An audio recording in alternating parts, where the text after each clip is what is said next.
Suddenly আমার সাথে কী এমন ঘটে গেল? আশ্চর্যজনক ব্যাপার, আমার হাতে এটি কিসের ব্যান্ডেজ সেটা নিয়েই থাকছে আজকের এই ভিডিও ব্লগটি। Hello everyone, this is me Anha, welcome to my another new blog. অনেক দিন পর আবারও সবার মাঝে চলে এলাম একটা মিনি ব্লগ নিয়ে। কী অবস্থা সবাই আপনারা কেমন আছেন? এই যে হসপিটালের বেডে থেকে আমি এই ভিডিওটি করেছি। আসলে সাডেনলি হঠাৎ করেই প্রচুর পরিমাণে আমি সিক হয়ে যাই, কিছু অসুস্থতা দেখা দেয়, আর যার কারণে আমার হসপিটাল পর্যন্ত যেতে হয়েছে, অ্যাডমিট হতে হয়েছিল। ইভেন প্রচুর সিক ছিলাম আমি। যাই হোক, আল্লাহ তাআলার অশেষ রহমত, এমনকি আপনাদের সবার দোয়া ভালোবাসায় এখন আমি মোটামুটি রিকভারি করতেছি, আর আগের থেকে অনেকটাই সুস্থ আছি।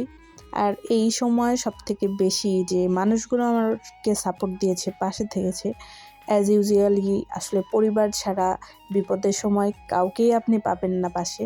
পরিবারই সবসময় আগে দৌড়াবে, আর আমার বেলাও তার ব্যতিক্রম হয়নি। এই যে দেখতে পাচ্ছেন আমার এই ভিডিওটিতে আমার বাবা আমাকে যত দৌড়াদৌড়ি যেখানেই যা করতে হয়েছে আমার বাবাই করে, আমার ছোট ভাই করে। তো এই মানুষগুলোকে সবসময় আমি কখনো হয়তো বলা হয় না ওইভাবে, কিন্তু খুবই ভালোবাসি মন থেকে। তাদের প্রতি ভালোবাসা আসলে প্রকাশ করার মতো না, কিন্তু বাবা আসলে তোমাকে প্রচুর ভালোবাসি, তোমাদের সবার প্রতি কৃতজ্ঞতা প্রকাশ করতেছি।